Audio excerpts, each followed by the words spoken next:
Sir, I'll request the moderator and the panelists to please self-introduce. Thank you.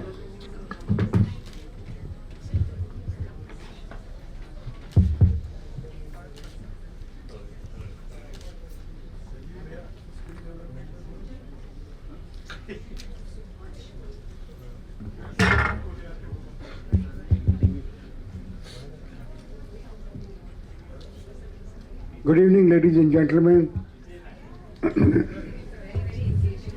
It's getting closer to the 7 o'clock evening where we do something different. I'm here to moderate this session on skill development, a rather large topic. And with me I have veteran trainer and my colleague, Captain Dubey. He will introduce himself. I'm a veteran Khalasi, and I also have engineer Mr. David Birwadkar, representing one of the largest shipping companies in India.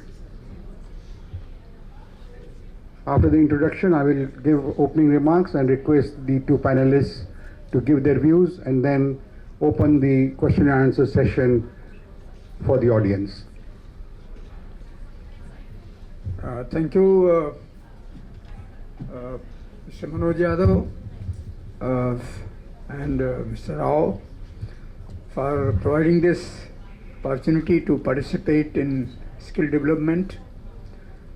I am Captain Dubey. I am principal and owner of MMTI, Mumbai Maritime Training Institute, who is into competency, modular and simulator courses. Good evening, everyone. Thank you to FSUI and thank you to Captain Subedar. I head the Great Eastern Institute of Maritime Studies in Lonavala, and before that I have been Vice President heading fleet management for 10.5 years, and after that training and assessment, that is value-added training, for another 3.5 years before I superannuated, and currently for the last almost 3 years I'm heading the institute. David Birwadkar from Great Eastern Shipping. So I'll begin with an opening remark on the theme and topic of this session, skill development. I believe skill development, training, competency and education are mutually exclusive events. They may be complementary to each other, but they are mutually exclusive events. Skill development, as one would see from age-old principle of observance of good seamanship, needs to be imbibed in developing skills which are required for a competent seafarer. Going forward, we will discuss a little bit on the huge task before the world community, the new STCW, and we would request feedback from the audience on taking the skill development in the new STCW compared to the 78, 95 and 2010. Over to Captain Dubey. Thank you, Captain Subedar. When we talk about skill development, it is the officers and crew, both of it, because we need the skill development on both the sides, whether officers and engineers or ABs, OS, Vipers, whatever. The STCW has been always trying to improve the quality and the competence of seafarers worldwide. Every time there is a meeting in IMO on different subcommittees, different topics, and it is always their endeavor to keep upgrading the skill of the seafarers. And in that process, they are coming out with new topics, new subjects, new sort of simulators, so that people are more trained, more skilled, and the shipping runs smoothly. My observation otherwise regarding skill development which can take place, which can be augmented. Regarding the crew members, first of all, the English language is the first step towards skill development. This is the international language. When they go on the ship, the communication is mostly in English language. If they are lacking that, they won't be able to understand many things. So that should be the first consideration while they are being recruited at the first step, that is pre-sea training. Better in their knowledge of English language, better they're going to be. It can be like they should be also completed a kind of English language course before they are introduced in the pre-sea trainings, which is a recognized, approved, something like ILT course. And the second thing is the aptitude. The aptitude test is very important to see what sort of aptitude the seafarer is having. It's a saying that Indian officers are very good, Indian seafarers are very good, but there is a bit of problem with their attitude. So that is something which should be checked at the first step, and in the training institute should be cultivated, should be taught, so that they have a positive attitude all the time. Other than that, there are certain courses which should be introduced to develop their skill. For example, a pumpman course, a fitters course, welders course. Normally they learn while on the job, but it should be either a company conducted, company supported course as a value addition course, or a mandatory course from DG Shipping where they go on practical training. Some companies are already doing it, but on their own as a value addition. It's not mandatory so far.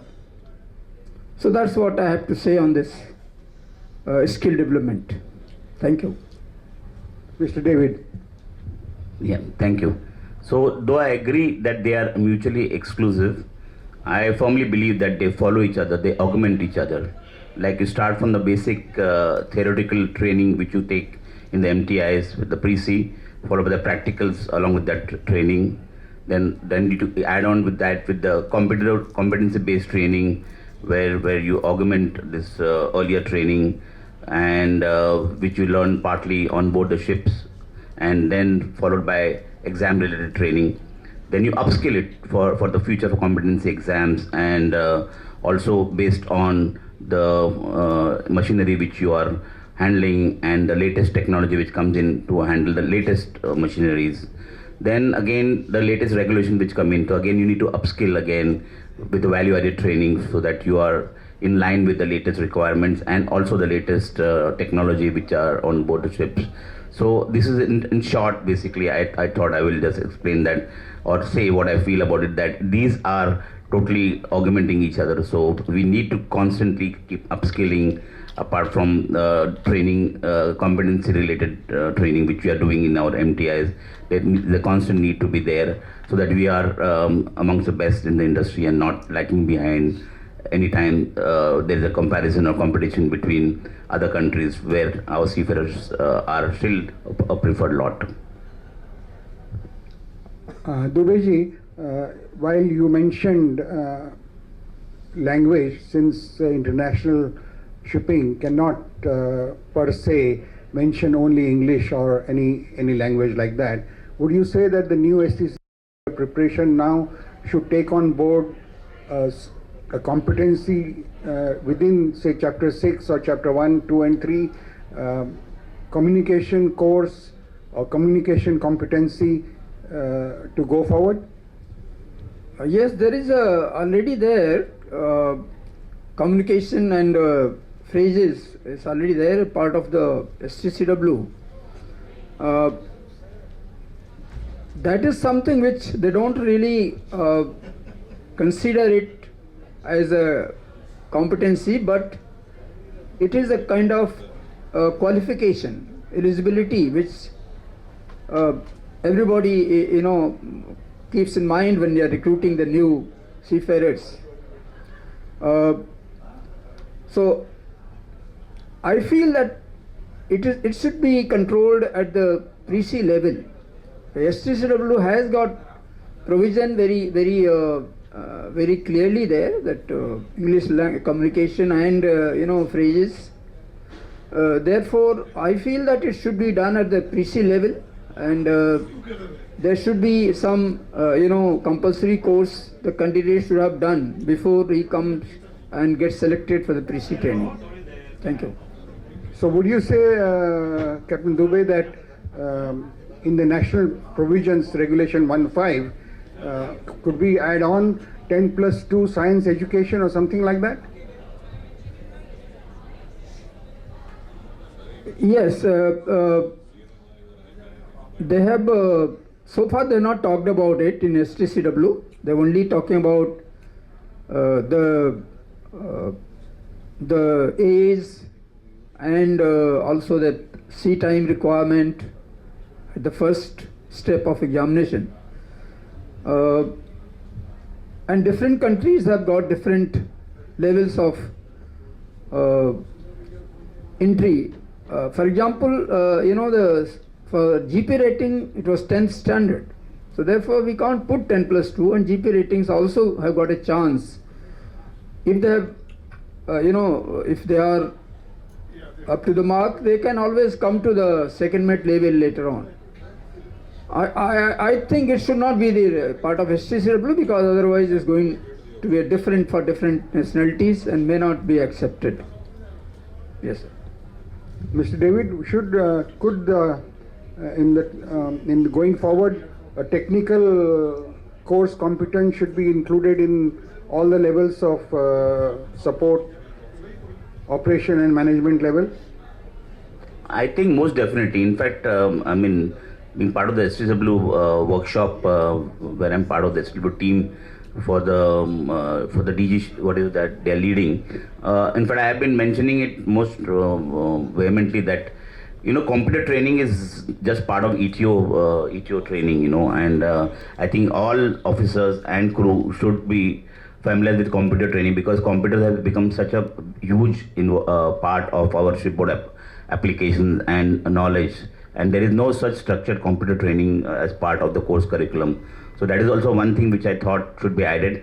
Technical, of course, like for engineer, all the technical incorporation are there, but I think the thrust should be on the more modern machinery, like the ME engines find a very small slot. So I think we have to look at the curriculum in such a way that we include modern machinery, then use of modern fuels. I think there is very little which is there. Probably, of course, there is mass which is coming in and the other aspects which are being looked at. But like even if you look at the nautical side, ECDIS has very little training, but the whole thrust is on, say, the paper charts. So I think all of this will have to be looked at rationally, so that we are ahead of the game and not just training everyone in the prehistoric or older methods of navigation or operating your machinery. So I think a big challenge is in front of us, that we have to be more proactive rather than just do what is normally done, and then because this SSW will come out say in 2026-27, and which is by which time technology would have again gone a few steps ahead, and then the next SSW we can expect only after another 10 years. So if we are not doing anything now proactively, then we will be left with teaching the boys and girls who are joining the industry technology which will probably be a little outdated. So I think we have to think more proactively, be more open in our thinking, be more open in incorporating things which are required to be done in soonest way, rather than look at that it is an easy way out not to include it. So let's not do it, and do it in the future. So I think I'm pretty strong in my thinking that we have to look at it proactively. I agree with Mr. Birwadkar. We have to be really very savvy and very much knowledgeable in computers, software, digital technology, artificial intelligence. This is going to be the future thing coming up, because the mass, which is already a reality, ships are going on the unmanned status. Some companies already got the mass vessels under their umbrella, and they're making voyages without anybody on board. So to control those ships remotely from some part of the world, we need all this. So I fully agree with Mr. Birwadkar that before they make entry, they should have these kind of knowledge, computer knowledge, digitalization, software, all that with them. Thank you. Mr. Mehra, I would open the question and answer session with my prompt. Would continuing professional development, as is practiced in many fields, particularly medicine and civil aviation, be brought into new STCW? Thank you. Anybody wants to make a question to any of the panelists or to the moderator? On skill development. Any question to Captain Dubey, Mr. Birwadkar, on the point they have made? Captain Dubey. See, today we talk about having technology, you talk about digitalization, you talk about all the other aspects as far as UMS vessels are concerned, and you are talking about ratings today, wanting to be qualified to those kind of things. But personally speaking, do they have that kind of money? That is the first side of it. And the second side of it is their mindset is not there. They really don't carry that kind of a mindset. I mean, that is been my experience in been manning for so many years. Their mindset is not that. Today a rating looks at a job and changes his job only for $25 for all good reasons. So how do you expect that kind of a rating to be convinced that he has to get into this kind of a digitalization? I mean, it's a platform which we'll have to all look at. But there has to be a mindset for it also, for him to qualify to that kind of a thing. So I don't really feel the ratings could really look into that kind of an aspect to go into the digitalization aspect of it. The percentage is very bare minimum to my knowledge that I have seen. So I think you answered your own question that we are not really prepared for the crew to be so tech savvy or to be prepared for such tech savvy ships, but obviously there has to be a start somewhere. So what we are talking about is at least the officers and the engineers on the ship to be trained adequately, and of course by and by probably the incentive which we have to give to them, to the crew, is probably better salaries, enhanced salaries. Integrity will automatically follow in. Obviously, I mean, we all know that when we are satisfied, then we are automatically you feel comfortable in the environment, then probably you look at enhancing your own self, probably look at a slightly higher level of the basic qualification for crew. Like in our institute, we are ourselves taking ITA pass. We don't take SSC pass for our GP rating, so that they automatically can become pump man or fitters, and so that they have the right kind of platform, and it becomes probably a little bit easier for them to understand the digitalization or the modern technology in a small way. I'm not saying in a big way. So I think it's a challenge. I agree that it's a huge challenge, but I think we'll have to tackle it in small bits. We can't just say that we will straight away jump and cross the moon. We'll have to probably look at slightly lower horizon, then go through ozone level and other levels, so that we'll have to do it bit by bit. We can't just say that we can achieve the crew. So I think officers are still, we have to talk about challenges about officers, how we can make them up to it, and then probably we can tackle that crew at the next level. But we'll have to do it. I think. What are your I think concern their is genuine. language also plays a big barrier for them at any given point of time.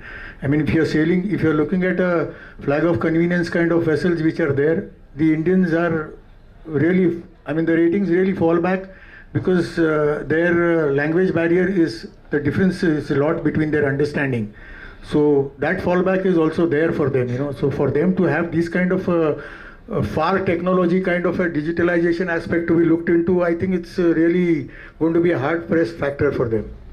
I think, Sanjay, what we have seen is that if you start explaining to them in a local language, they are not that dim-witted. They are able to understand the technology, what we have seen. But because English they are not comfortable with, and because they feel a little flustered when we're talking English, they start, they start getting, probably they start looking behind, or they stand behind. They don't want to be more proactive. So yes, English is what we also just spoke about, that should be a major thrust to make them not only understand English, but be very fluent in it, so that when they're comfortable with that language, it is far more easier for them to grasp the nuances of the new technology. So it's all a big challenge. We all know that. This is our crew has always been facing huge implications when the oil major comes on the ship, or if the PSC guy, then they're not able to answer basic questions because they're not able to understand what the inspector is saying. So that is exactly what it is. Yeah. That So they really don't understand when the inspector is on board and he puts his hand around his arm and says that this is what it is, and he's not able to understand. So that really picks a lot of issues there. yes, exactly. And with SIA 2.0 now, with a lot of thrust on Yes, human involvement, it gets all the more challenging. So we all know that the challenges are there, and they are in a big way getting bigger and bigger. So I think we'll have to look at how to resolve them by. And ultimately, if the people or the children are not inclined to go to maritime, then the challenge is going to be to increase awareness, probably go to the tier 3, tier 4 more and more, improve the English. We'll have to have concentrated English classes, like we are trying to do it over weekend, but it's obviously not sufficient. But as I said, we'll have to give some attempt to see what we can do. This needs a lot of hard work to get into these kind of things to be working. These have been deliberated in several forums, and of course, there's no easy answer to this. So that's all I can say. Yeah, to add up to what Mr. Birwadkar has said, I just give an example. Any seafarer going to UK for a certification for second mate, they need an English language certificate before they are accepted in the colleges. So it's kind of they want to make sure that the person is really knowing English. He is good in that. Otherwise, he is not going to understand what is being taught to him. So therefore, I say at the entry level, they must be asked to get some English coaching classes certificate, actual classes attended before they come. That's one thing. Second is, while in the pre-sea training, whether it's 1 year DNS or a 6 months GP rating course, they must be taught more vigorously about this English language. That will form a basis of their future career at sea. Thank you. So Dubey sir, this must be new because during our time there was no certificates required for English, but it's a very good point. One more observation I need to tell everyone here is, in our workshop we get a lot of trainees, we get a lot of cadets from IMU for training.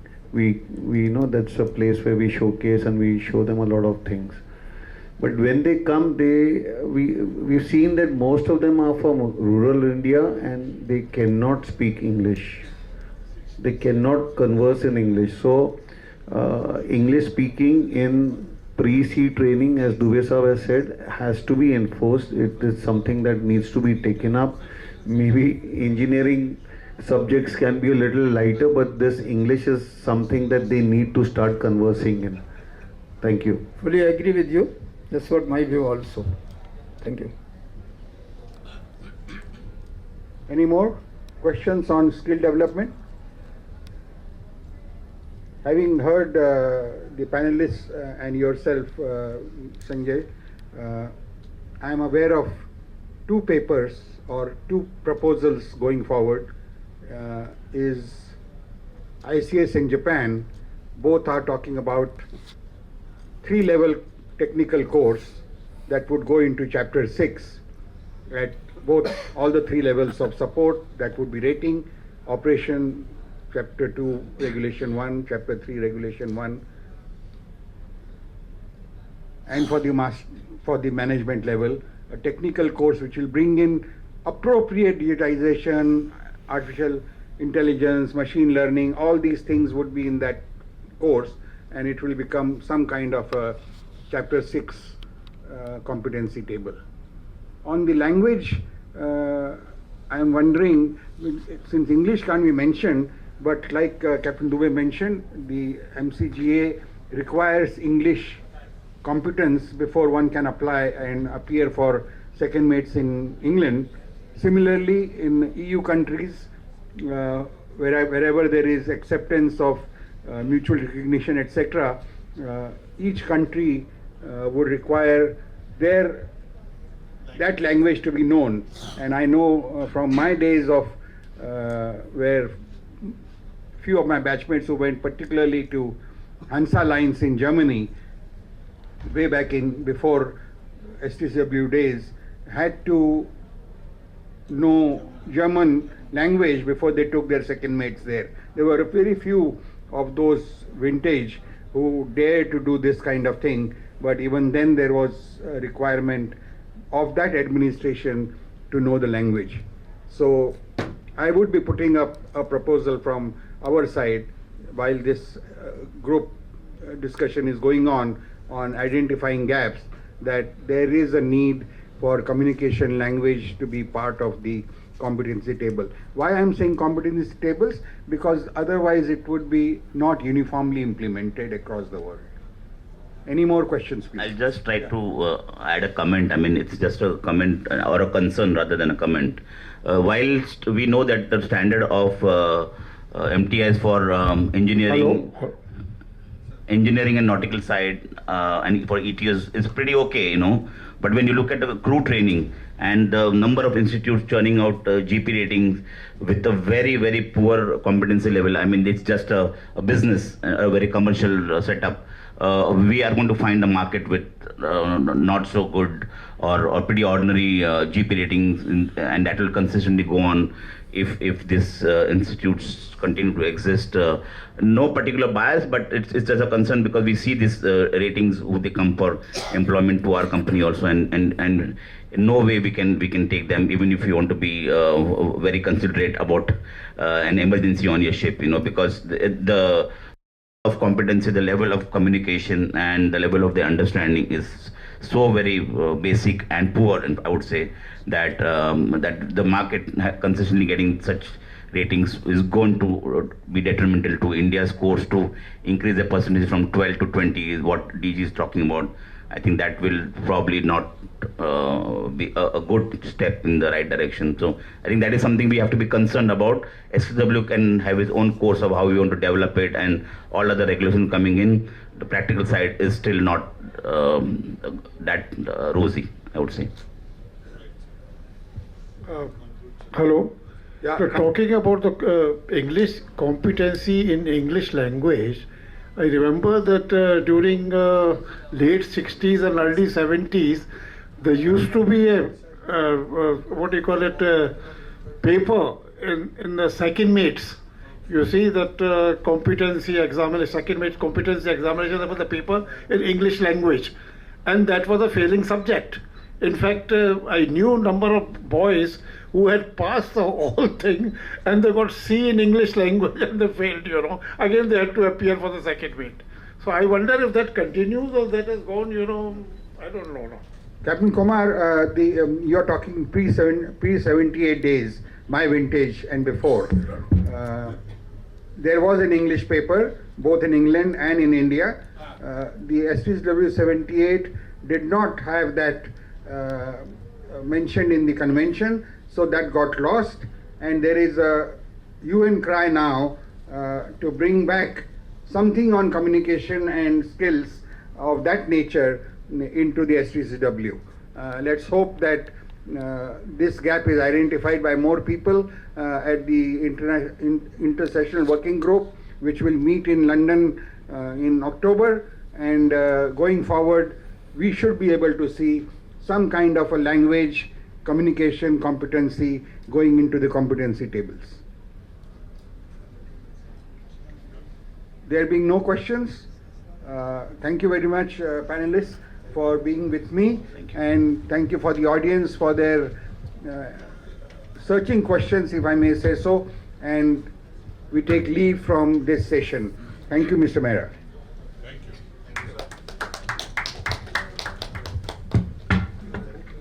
Page to give away the mementos.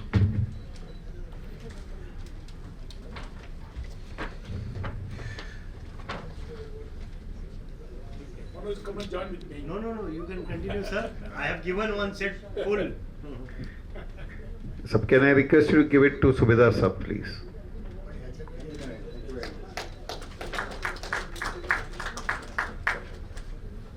That back.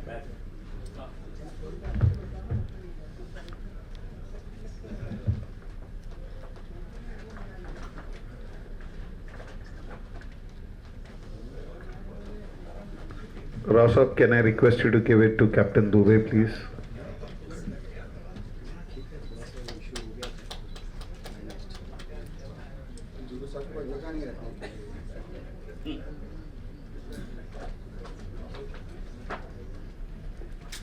Thank you, sir. Can I request you to hand it over to Mr. David Birwadkar, please? Yes. Sir, can we have a group photograph, please? Can we have a group photograph, please?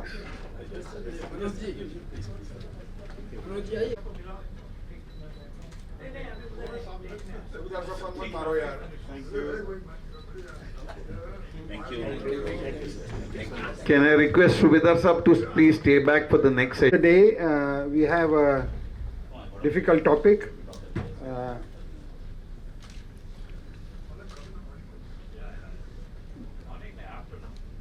One of the important panelists in Anil Devli is not here, preoccupied at the DJ seminar, I think.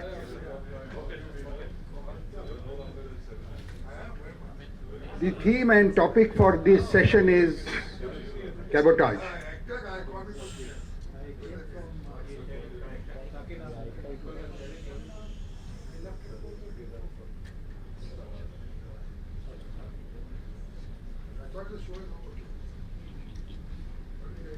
Show just started, Pradeep. Show just started. He's coming. उसको तो सुनना था ना. Cabotage and relaxation, these two words are there in this theme and topic.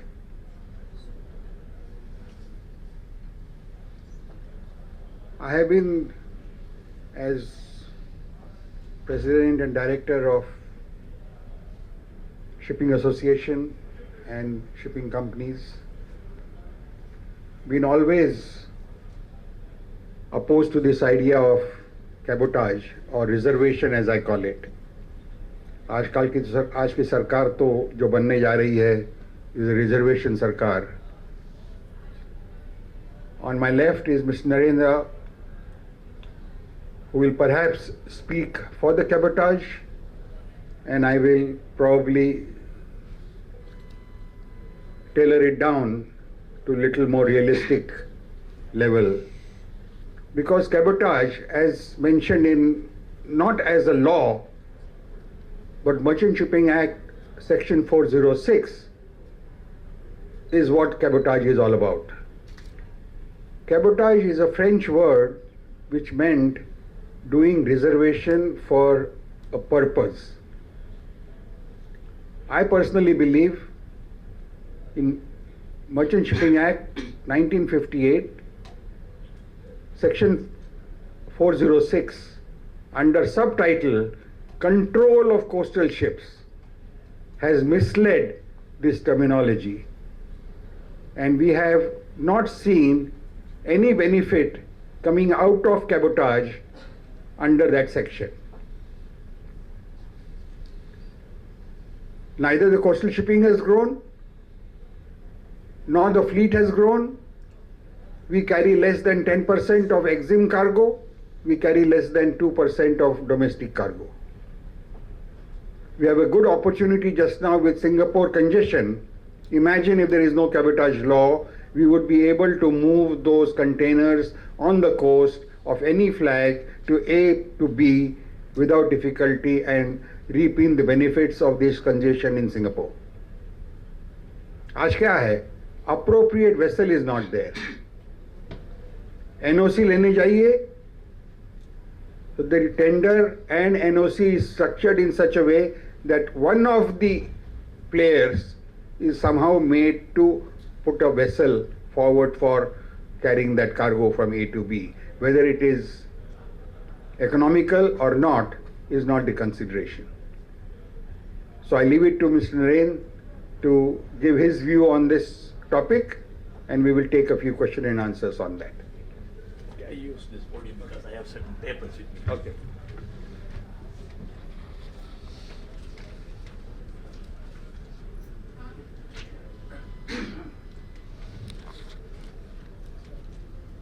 My dear friends, am I audible? Yes.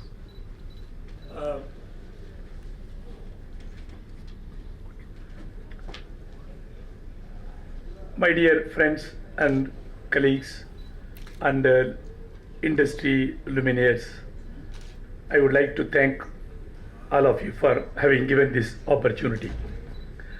So, before going to this issue of cabotage law relaxation, I would like to recollect your kind attention a news item in the business line 2 days before.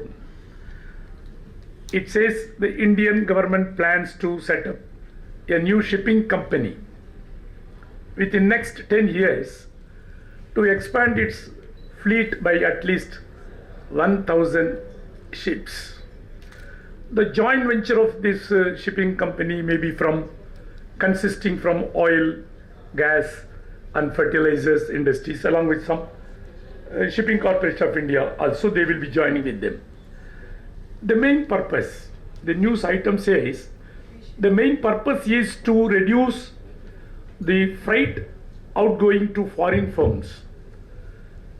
It also gives a statistics that in the financial year 2019 and 20, the Indian shipping companies paid freight cost for the value of $85 billion, out of which the $75 billion was paid for use of foreign vessels.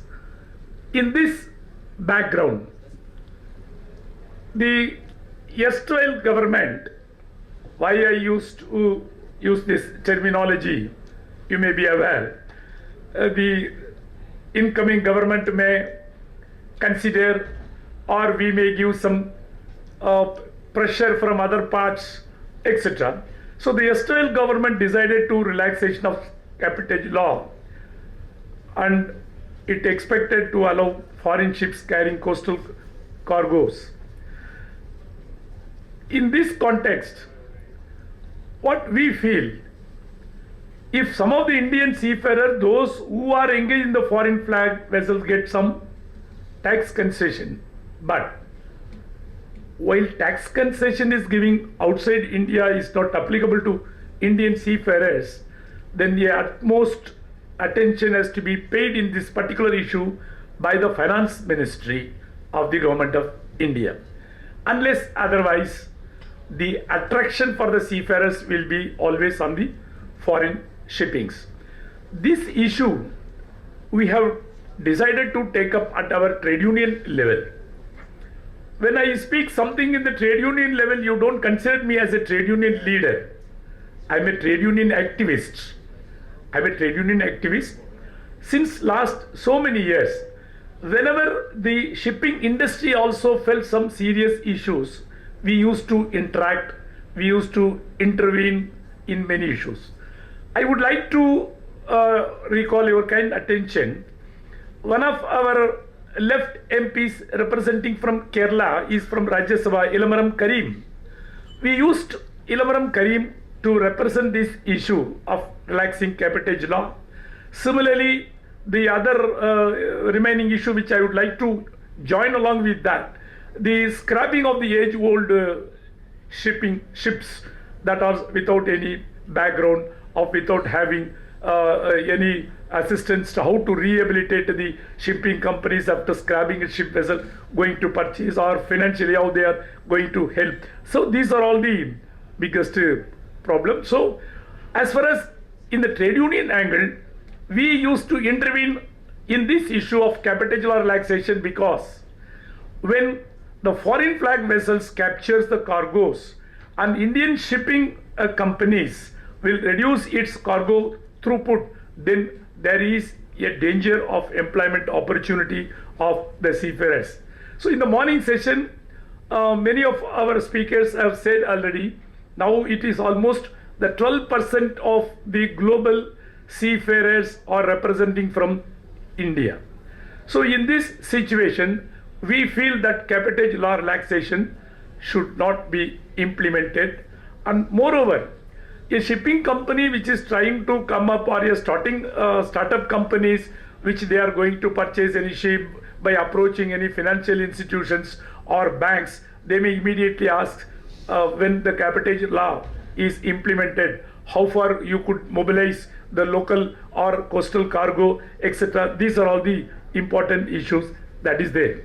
And we also insist the Ministry of Shipping, Ports and Waterways, like major ports in the country, the shipping industry should be also considered as one of the infrastructure industry. If you consider if it is infrastructure, then it may be given some financial assistance, or either from the government or from some other financial source also, we may try to get it. So that should also be there. And what we finally feel, the cabotage law relaxation is having some political background also.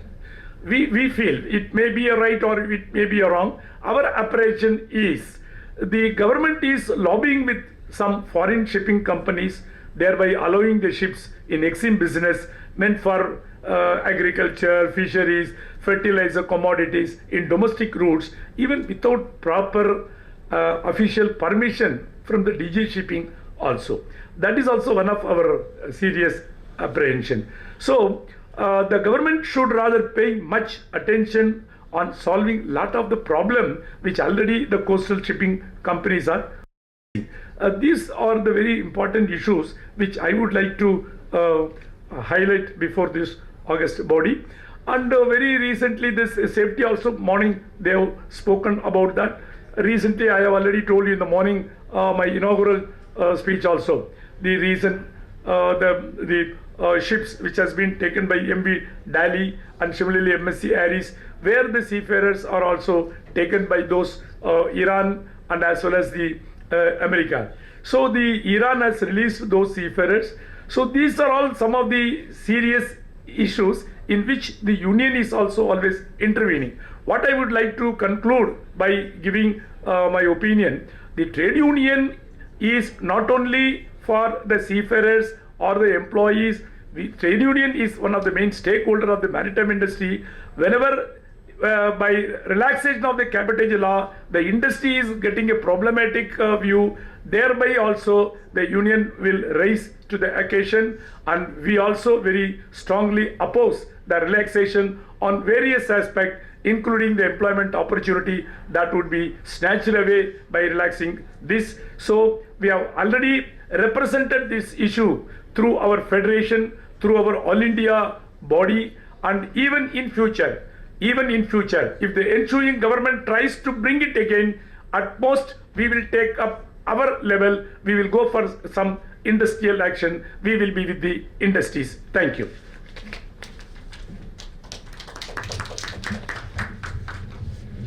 How Cabotage is benefiting and has benefited in last 65, 68 years?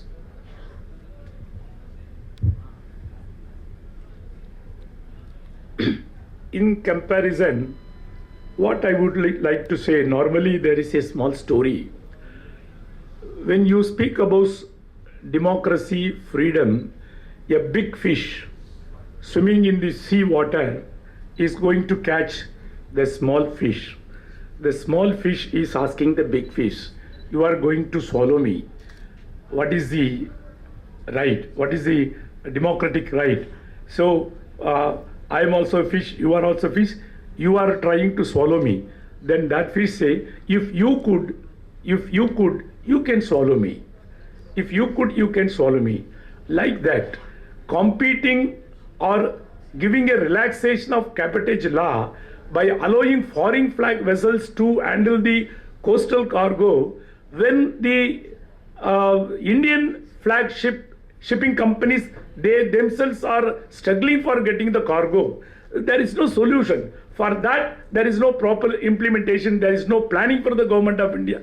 For that, so far, none of the ministry, whoever come, or minister, whoever the shipping secretary, they have come, they are not applying their mind. So that is what I have told you in my lecture, that I am having a serious apprehension. There is a lobby. Instead of giving a policy, or instead of considering the development of the industry, or instead of considering the solutions to how to develop the coastal shipping, they are having some serious lobby of allowing the foreign flag vessels. Thereby they may have some commission agents also. That is my serious apprehension. Even as I told you that it is not so far benefited for anybody, even for an industry. Any questions from the audience to any one of us?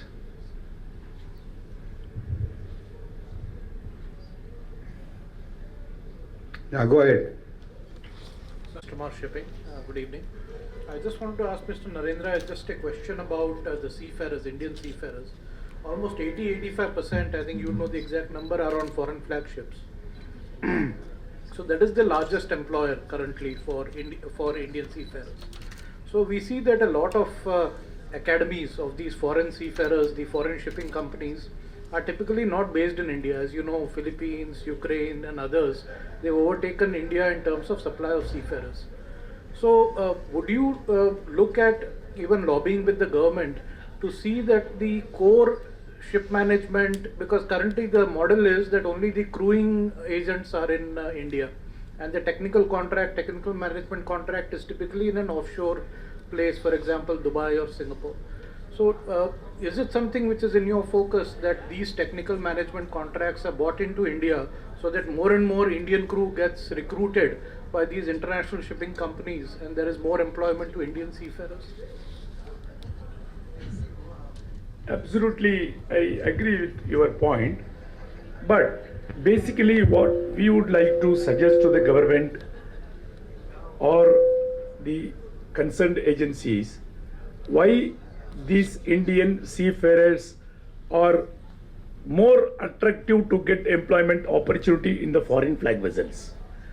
Purely, as I have said, it is because of the taxation.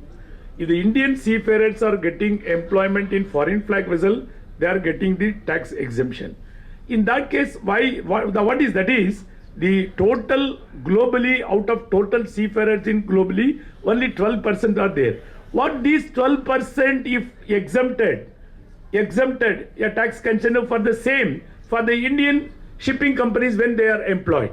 So if that aspect has been relaxed by applying the proper mind by the finance ministry, definitely it will be there. It is not only from our trade union point of that. It is also one of the point I discussed with these some of the shipping companies, particularly from INSA. I heard that they are also suggesting, they are also demanding that. So one of the way to develop the coastal shipping is the government should seriously work on that, particularly the finance ministry. In connection with the shipping ministry, they have to work. Unless until you curb the anxiety to the seafarers to get foreign employment. This will go on there. So thereby some of the agents, some of the RPS agents also exploiting the very many seafarers. What we feel from our angle, we have certain constraints. As a trade union man, what I would like to suggest, that is only the solution.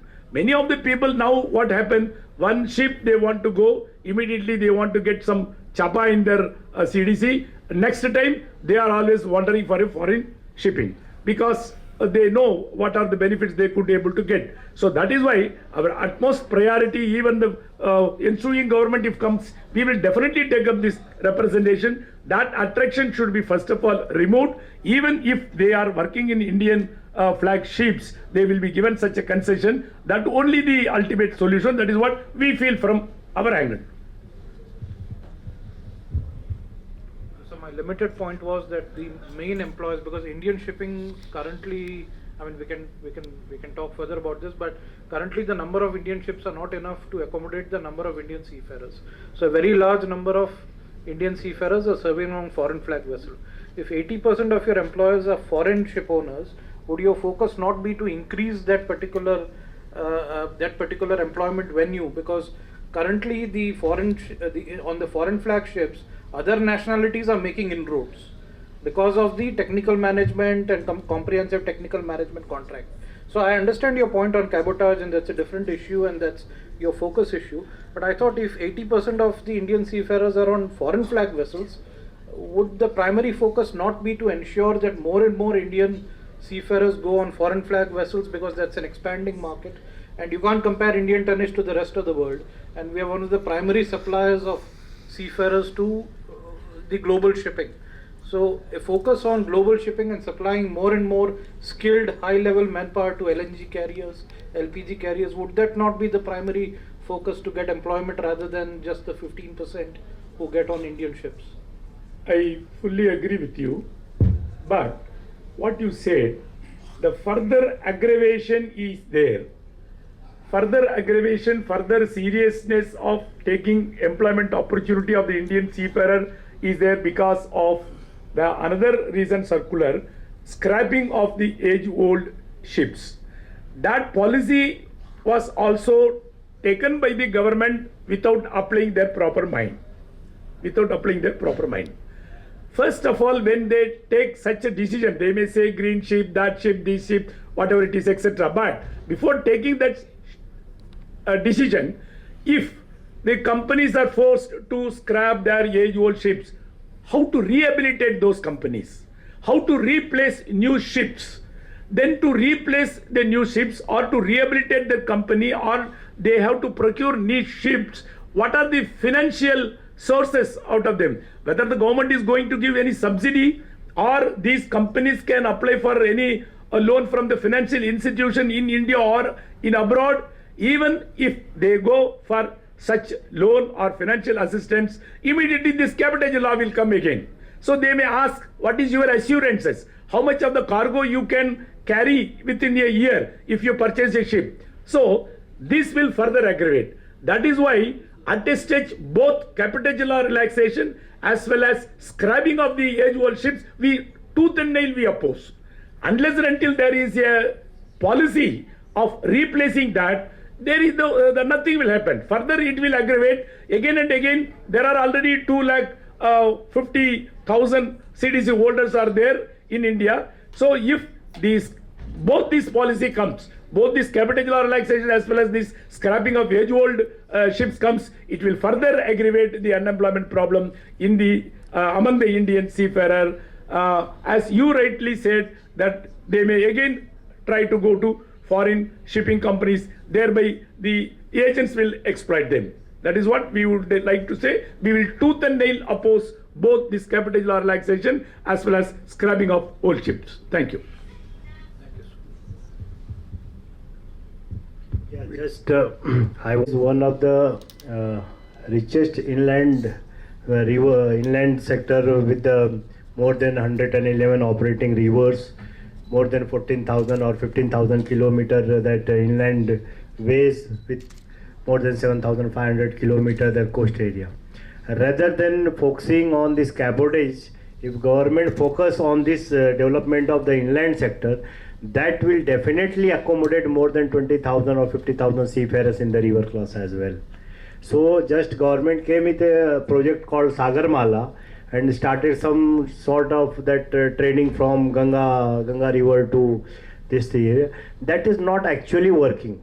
So if you want to just develop the Indian shipping, so I think like a country India, we can really why not we can compete with the Panama, why cannot we can compete with the other rivers. So that if we develop the inland sector and the river class, I think there will be more and more job for the Indian seafarers in terms of whatever you can do that the river class or inland class. That is my suggestion. If you want to develop the Indian shipping, then you have to be very much focused on your inland sector as well as coastal like that. Based on Manoj Yadav's suggestion, I would like to tell you very recently, government Karaikal, Nagapatnam to Kangesan Sri Lanka. They have announced a date, minister inaugurated, first one vessel they tried, they have given the schedule. Now you know what is the fate of that? They have completely stopped the vessel. Completely stopped the vessel with no proper infrastructure before starting the scheme. When the election want to start, they want to give focus that this government is doing this kind of project, that kind of project. They have started before the model election code is going to be implemented. They have announced everything. But finally what happened? Nothing has taken place. So like that, Inland Waterways Authority is there. Already Inland Waterways Authority is there. Earlier there was a very big factory in Calcutta, Inland Waterways factory, but this ferry services, tugboats, always there. So until government seriously applies their mind how to develop the inland waterways, in that case whether the CDC holders has to be there or any relaxation has to be given there, all these policy issues they have to discuss with the stakeholders, shipping companies or the maritime industries, trade unions, etc. Until there is a proactive attitude of the government, nothing can happen in this industry. But anyway, so far the erstwhile government, the functioning of style of that government is a little different, and we hope so that the ensuing government, its own style will be somewhat different. They may be giving a chance, they may be accommodating us, thereby whenever there is such a chances are given to them, we will definitely intervene. We will try to develop this industry, including our seafarers. Thank you, Manoj. I will conclude with, after your intervention, that cabotage is a form of reservation. Reservation can only work if there is affirmative action on the enforcer. United States Jones Act, going back to 1800, is the only country in the world which has typical classical cabotage. American flag, American ship, American shipbuilding, American crew.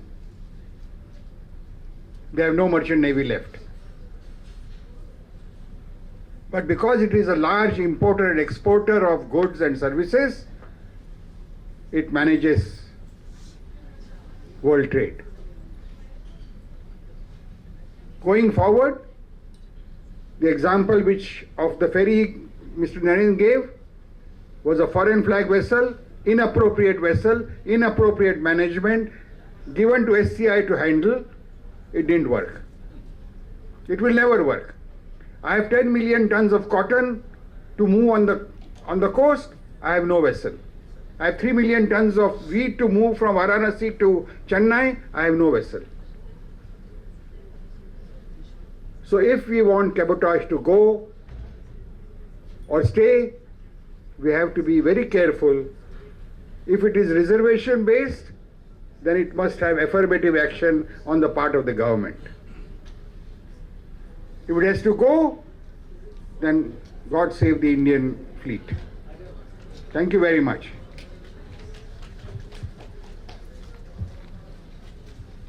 Subedar sir, can I request Manoj sir to please come on stage to give away the moment, please.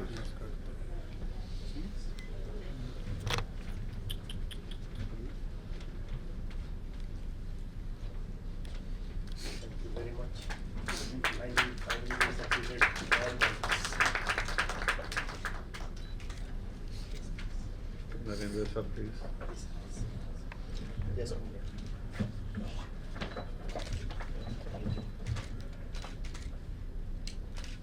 उसको comrade बोलते हैं, मुझे कुछ नहीं बोलते। Sir बोला आपको sir बोला आपको